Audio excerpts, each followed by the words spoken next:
Hello दोस्तों, आज के हमारे इस लेसन में हम देखेंगे कि कैसे हम फेक रोटेटिंग कैमरा इफेक्ट बना सकते हैं और फिर हम इसमें थोड़ा स्पीड रैंप का यूज़ करेंगे, थोड़ी ट्रांजिशन का यूज़ करेंगे और इसको और ज़्यादा इंटरेस्टिंग बनाने की कोशिश करेंगे। तो चलिए ज़्यादा समय नहीं लेते हैं और शुरू करते हैं हमारा आज का लेसन।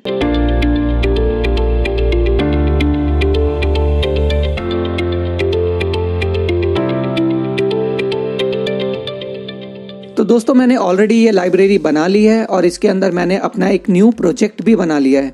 तो एक बार इस प्रोजेक्ट पे क्लिक करते हैं। तो इस प्रोजेक्ट को क्लिक करने पर इंस्पेक्टर विंडो में ये इन्फॉर्मेशन टैब पर आने पर यहाँ पर आप देख सकते हैं कि प्रोजेक्ट जो है 1920 बाय 1080 का बनाया हुआ है 25 फ्रेम्स पर सेकेंड के ऊपर। और अगर मैं क्लिप को सेलेक्ट करूँ और वापस इंस्पेक्टर विंडो की इन्फॉर्मेशन टैब पर आऊँ तो आप देखेंगे कि मेरा जो क्लिप है वो 3840 और 2160 पर है और इसका फ्रेम रेट 23.98 है। अभी दूसरे क्लिप की बात कर लेते हैं। तो ये भी 3840 और 2180 है, यानी कि ये दोनों क्लिप जो हैं ये 4K में है और हम जो आउटपुट बना रहे हैं वो HD में है।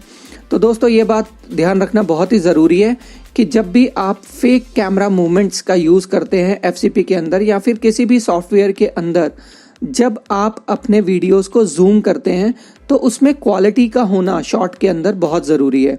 अगर क्वालिटी नहीं होगी और हम उसे जूम करेंगे तो क्या होगा कि पिक्सल जो है वो फट जाएंगे और उससे हमारा वीडियो अच्छा नहीं दिखाई देगा।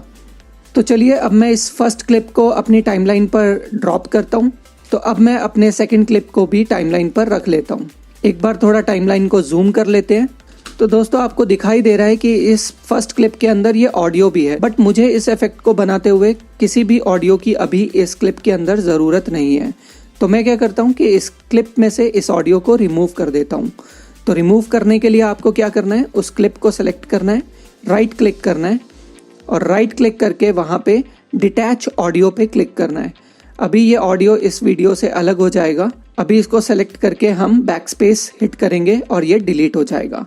तो चलिए क्या करते हैं, अभी के लिए मेरे को इस इंस्पेक्टर विंडो की ज़रूरत नहीं है तो इसे बंद कर देते हैं और इस ब्राउज़र विंडो को भी बंद कर देते हैं और एक बार प्रोजेक्ट के स्टार्टिंग में चलते हैं और क्या करते हैं कि हम इन्हें रेंडर कर लेते हैं। उसके लिए मुझे क्लिप्स को सेलेक्ट करना है। सेलेक्ट करने के बाद आप शॉर्टकट कमांड का यूज़ कर सकते हैं जो कि है Ctrl+R। Ctrl+R करने पर आप अपने क्लिप्स को, जो भी सेलेक्टेड क्लिप्स हैं, उन्हें रेंडर कर सकते हैं। और अब ये रेंडर लगभग ख़त्म हो चुका है। तो चलिए अब एक बार प्ले करके देखते हैं। तो दोस्तों, ये देखिए, ये पहला शॉट था। इसमें लड़की कोई एक्टिविटी कर रही है, थोड़ा टर्न करती है और मुझे डिसाइड करना है कि मुझे अपने शॉट को कहाँ तक पिक करना है। तो मुझे यानी कि अपने शॉट में इन और आउट का यूज़ करना होगा। तो इन पॉइंट मुझे लगभग ठीक ही दिखाई दे रहा है। तो मैं क्या करता हूँ कि आउट पॉइंट को कट कर लेता हूँ और अब जो ये बाकी बचा क्लिप है ये मुझे नहीं चाहिए होगा। तो क्या करते हैं, इसको सेलेक्ट करते हैं और बैक स्पेस हिट करते हैं और ये डिलीट हो जाएगा। तो अभी मेरे पास फर्स्ट क्लिप सेट हो गया है। अभी सेकंड क्लिप को भी थोड़ा सा ट्रिम कर लेते हैं ताकि जब मैं ट्रांजिशंस का यूज़ करूं तो वो उसके अंदर ऐड हो पाए। तो मैं इसमें थोड़ा सा प्री रोल दे देता हूं।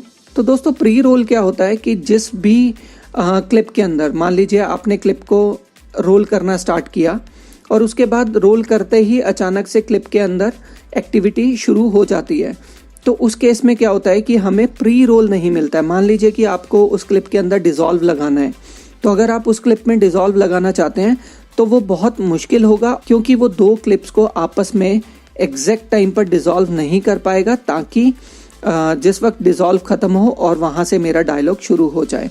तो उसके लिए हमें क्या करना होता है, उसके लिए हमारे पास जो क्लिप होना चाहिए वो क्लिप में प्री रोल होना बहुत ज़रूरी है। यानी कि रिकॉर्ड होने के बाद थोड़ी देर तक क्लिप को रोल होने दिया जाता है और उसके बाद एक्शन को परफॉर्म किया जाता है। तो इस क्लिप के अंदर भी मैं क्या करता हूँ, थोड़ा सा प्री रोल को ओपन कर देता हूँ, उसको कट करके डिलीट कर देते हैं और ये मेरा बाकी रिमेनिंग का क्लिप है। इसका एंड पॉइंट भी सेलेक्ट कर लेते हैं, उसको कट लगाते हैं और बैक स्पेस से डिलीट कर देते हैं। तो दोस्तों, अब ये दोनों क्लिप्स मेरे पास आ गए हैं, इन और आउट, यानी कि मैंने परफेक्टली इसको पिक कर लिया है। अभी क्या करना है कि इस क्लिप को सेलेक्ट करके मुझे इंस्पेक्टर विंडो में आना है। इंस्पेक्टर विंडो के वीडियो टैब के अंदर जाना है। वीडियो टैब में आने के बाद यहाँ पर आपको ट्रांसफॉर्म ऑप्शन दिखाई देगा। इस ट्रांसफॉर्म ऑप्शन के अंदर ये रोटेशन है और रोटेशन के अंदर क्या है कि अगर मैं इसको माइनस की तरफ रोटेट करूंगा तो ये क्लॉकवाइज मूव करेगा, और अगर मैं इसको पॉजिटिव की तरफ टर्न करूंगा तो ये एंटी क्लॉकवाइज मूव करेगा। ठीक है, अभी के लिए इसको रीसेट कर देते हैं। और दोस्तों इसके साथ साथ मुझे पोजीशन और स्केलिंग को भी परफॉर्म करना पड़ेगा, क्योंकि अगर ये क्लिप रोटेट होगा तो वो कहीं ना कहीं पर एजेस को ब्लैक छोड़ देगा। तो उस ब्लैक को कवर करने के लिए मुझे क्या करना होगा, मुझे जूम का यूज़ करना होगा, यानी कि जूम हम करते हैं स्केल से। और जब भी एक पॉइंट से दूसरे पॉइंट पर मुझे मूवमेंट को करना है तो उसके लिए मुझे क्या करना होता है, की फ्रेम्स का यूज़ करना होता है। तो उसके लिए क्या करते हैं, हमारे फर्स्ट पॉइंट पर चलते हैं, वहाँ क्लिक करते हैं और अपने की फ्रेम को ऑन करते हैं। ये एक छोटा सा पॉइंट है जो आपको लास्ट में ये दिखाई दे रहा है, डॉट प्लस का पॉइंट। इसको क्लिक करने पर की फ्रेम ऐड हो जाता है। तो रोटेशन के की फ्रेम को ऐड करते हैं और उसके साथ साथ स्केल और पोजीशन को भी ऐड कर लेते हैं। तो अभी मैं जो है रोटेशन को थोड़ा सा मूव करता हूँ ताकि मैं अपना फर्स्ट पॉइंट मार्क कर पाऊँ जहाँ से मुझे ये क्लिप का मूवमेंट को शुरू करना है। तो मैं डिसाइड करता हूँ जहाँ से मुझे अच्छा लगेगा, जिस जगह पर मुझे ऐसा लगता है कि ये मूवमेंट यहाँ से स्टार्ट होनी चाहिए। अभी बेसिकली मैं क्या कर देता हूँ, इसको क्लिक करके 270 डिग्री कर देता हूँ। तो 270 डिग्री से 0 डिग्री तक का जो मूवमेंट होगा वो मेरा एक एनिमेशन होगा। तो स्केल कर देते हैं ताकि मैं एक्स्ट्रा ब्लैंक एरिया को कवर कर पाऊँ, और उसके बाद थोड़ा पोजीशन को भी एडजस्ट कर लेते हैं। तो अब ये हमारे क्लिप पर फर्स्ट की फ्रेम लग चुका है। अब चलते हैं हमारे क्लिप के एंड पे और वहाँ पर ऐड करते हैं हमारा सेकंड की फ्रेम, यानी कि की फ्रेम बी। तो उसके लिए क्लिप के एंड पर चलते हैं। एक फ्रेम को बैक करूँगा मैं, क्योंकि एंड फ्रेम पर रखने पर क्या होता है कि नेक्स्ट क्लिप आपको दिखाई देगा। आपको एक फ्रेम बैक करना होगा, लेफ्ट एरो की का यूज़ करूँगा। उसके बाद मैं यहाँ पे जाके दोबारा से, क्योंकि मैंने पोजीशन, रोटेशन और स्केल तीनों पे लगाया था की फ्रेम, तो अभी भी मैं तीनों पे ही की फ्रेम को लगाऊंगा। और अब मैं रोटेशन को 0 कर दूंगा और किसी भी पैरामीटर को मैं चेंज नहीं कर रहा हूँ। और एक बार इसके स्टार्ट में चलते हैं और देखते हैं कि क्या मूवमेंट हुआ है। उससे पहले हम क्या करते हैं, इस क्लिप को सेलेक्ट करते हैं और एक बार इसको कंट्रोल R का प्रेस करके रेंडर कर लेते हैं। तो ये देखिए, ये रोटेशन हो रहा है क्लिप को, लेकिन कुछ पार्ट इसमें मेरे को दिखाई दे रहा है जो कि अभी भी कट रहा है। ये पॉइंट अगर आप देख रहे हैं तो इसका मतलब क्या है कि मुझे अभी क्लिप को और भी थोड़ा जूम यानी स्केल करना होगा। तो अभी हमने क्या किया है दोस्तों, हमने पहले से ही की फ्रेम लगा लिए हैं, और अगर हम अब जाके की फ्रेम में चेंजेस करेंगे तो एक नया की फ्रेम ऐड हो जाएगा। और मुझे साथ साथ ये चेक भी करना है कि मुझे कितना और % अभी जूम करना होगा। तो इसके लिए एक ट्रिक का यूज़ करते हैं, क्योंकि अभी हमारा प्ले हेड उसी स्पॉट पर है जहां अभी ब्लैंक एरिया हमें दिखाई दे रहा है। तो अभी मैं इसी पॉइंट पर स्केल को इंक्रीज करूं तो मुझे एग्जैक्ट वैल्यू मिल जाएगा कि कितना % स्केल अभी एग्जैक्टली होना चाहिए। लेकिन ऐसा करते ही क्या होगा कि एक नया की फ्रेम भी ऐड हो जाता है। तो अगर एक नया की फ्रेम ऐड हो जाएगा तो दोनों की मूवमेंट गड़बड़ हो जाएगी। तो हम क्या करेंगे, हम इस वैल्यू को थोड़ा सा याद कर लेते हैं। इस वैल्यू से भी थोड़ा ज़्यादा और जूम कर सकते हैं, लेकिन इससे कम नहीं होना चाहिए। तो ये वैल्यू मैंने देख ली है। अभी मैं दोबारा से अंडू कर देता हूँ ताकि ये की फ्रेम हट जाए। क्लिप के शुरू में आते हैं। अब मैं क्लिप को राइट क्लिक करता हूँ और यहाँ पे शो वीडियो एनिमेशन को क्लिक करता हूँ।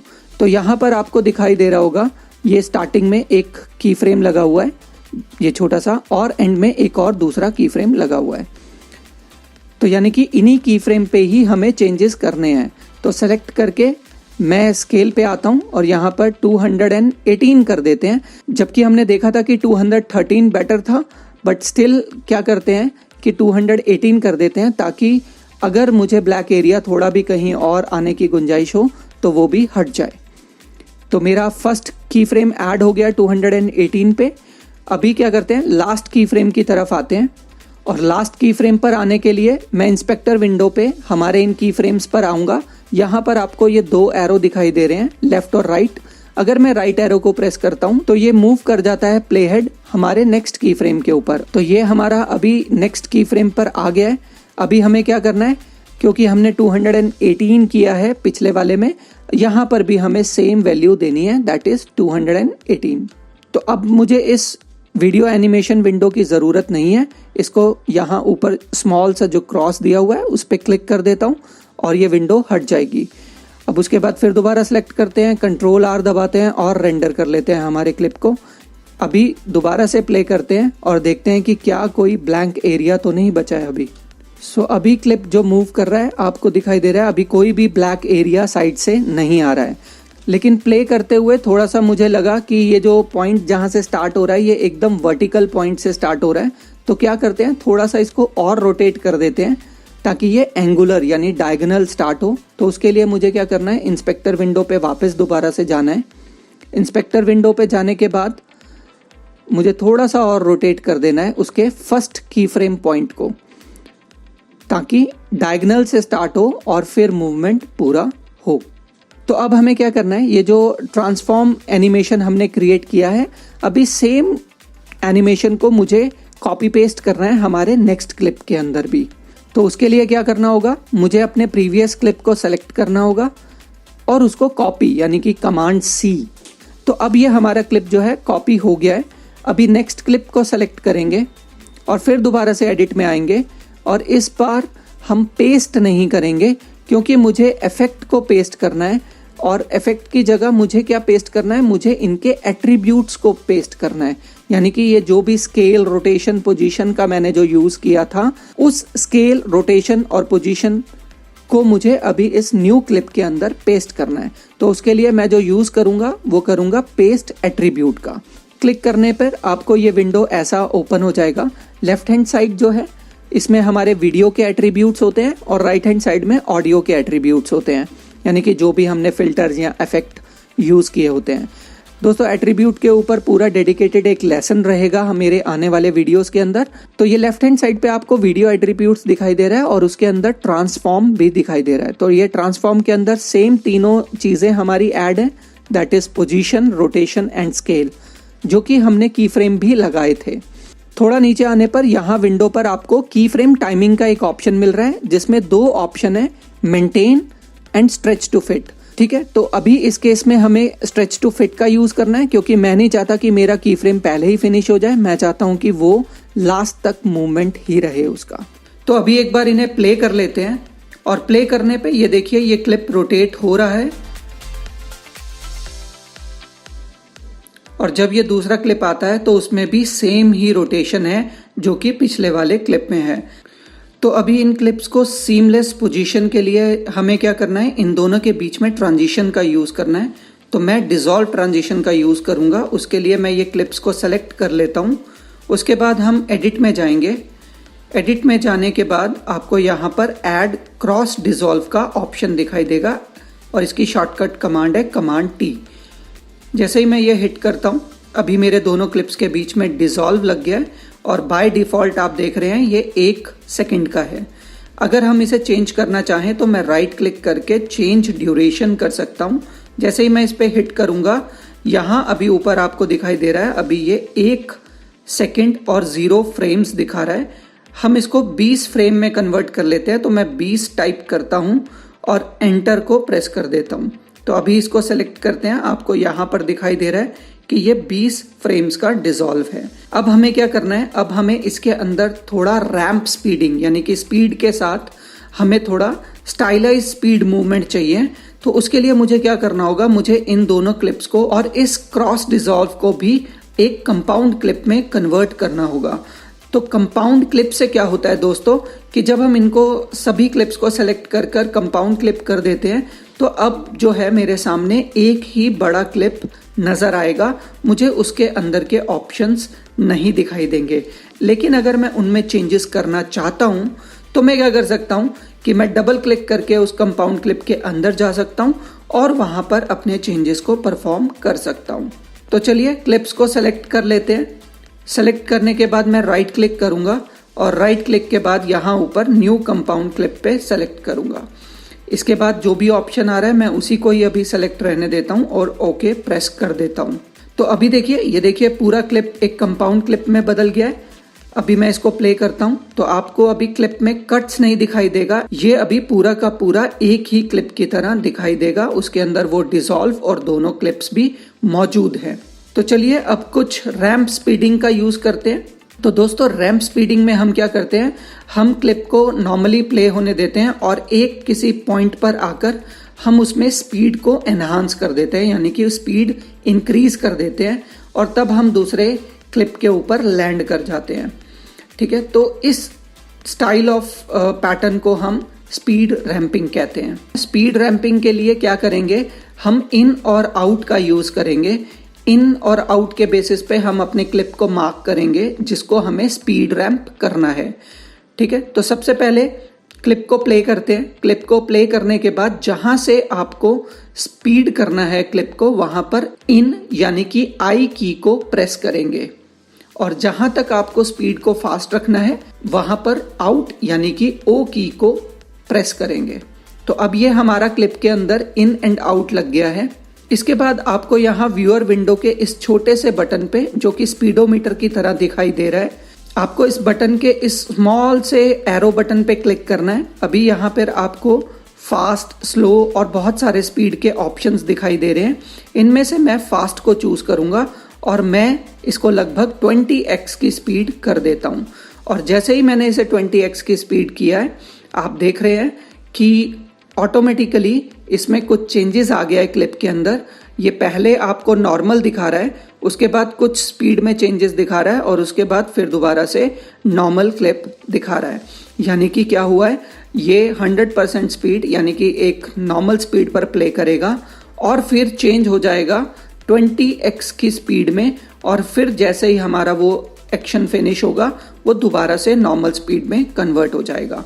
तो स्पीड रैंप करने के लिए ये बहुत ही आसान तरीका है इन और आउट का यूज करके।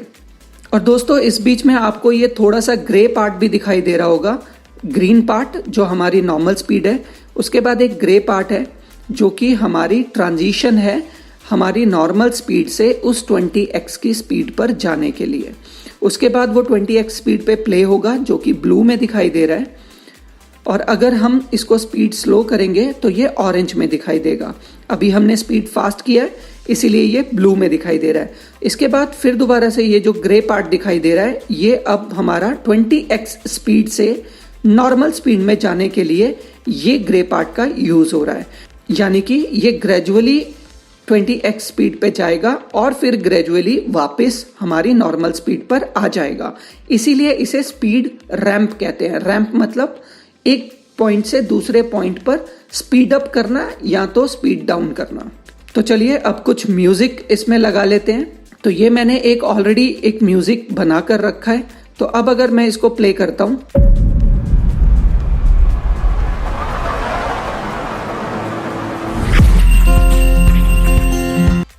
तो आपने देखा म्यूजिक की जो फास्ट बीट आ रही है, जहां पर ऐसा लगता है कि ये स्पीडली मूवमेंट होना चाहिए था, उसमें और हमारी पर्टिकुलर स्पीड में अभी बहुत डिफरेंस है। एक बार फिर से देखते हैं।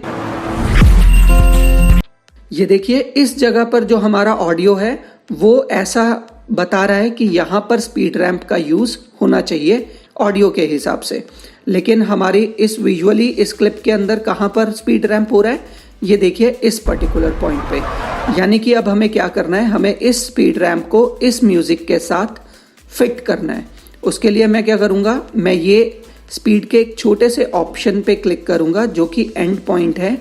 अगर मैं इसको ड्रैग करता हूं तो ये क्या करेगा, वो नॉर्मल स्पीड की जगह अभी उस पॉइंट को स्लो मोशन में कन्वर्ट कर देगा। अब मेरा जो स्पीड रैंप है वो एग्जैक्टली उसी पॉइंट पर आ गया है जहां से मुझे इस क्लिप को रैंप करना है। यानी कि अब मैं क्या कर रहा हूं, स्लो क्लिप को मूव कर रहा हूं, एकदम से रैंप कर रहा हूं और फिर नॉर्मल क्लिप को प्ले कर रहा हूं। तो प्ले करते हैं एक बार।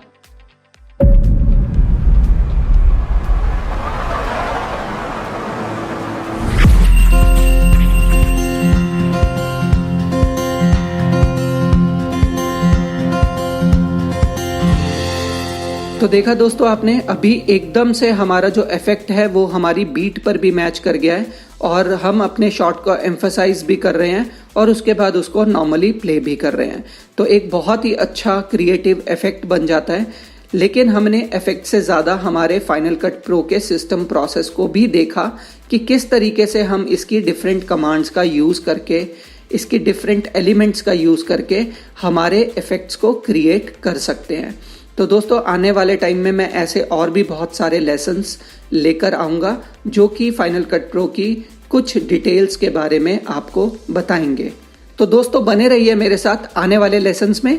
और अगर आपने अभी तक मुझे सब्सक्राइब नहीं किया है तो प्लीज़ मुझे जाकर सब्सक्राइब कर लीजिए और उसके साथ के बेल आइकॉन को ज़रूर ऑल में कन्वर्ट कर दीजिए, क्योंकि जैसे ही मेरा कोई वीडियो अपलोड होगा आपके पास उसका नोटिफिकेशन आ जाएगा। तो चलिए दोस्तों, मैं एडिटर जतिन शर्मा देता हूं शब्दों को विराम और आप बने रहिए मेरे चैनल पर। कुछ और अच्छे वीडियोस आपको मिलेंगे मेरे चैनल पे, आप उन्हें ज़रूर देखिए और लर्न करिए फाइनल कट प्रो और एडिटिंग के डिफरेंट टेक्निक्स को। मिलते हैं एक नए लेसन में, तब तक के लिए bye bye, take care, happy learning.